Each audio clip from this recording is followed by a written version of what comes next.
当然，这个思路呢也是由这个深海的狮子鱼它的一个仿生的启发。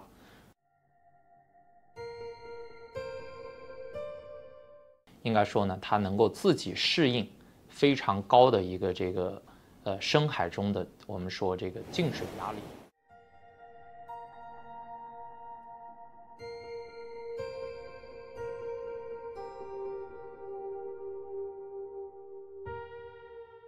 因为海洋生物给我们的一个启发，让我们呢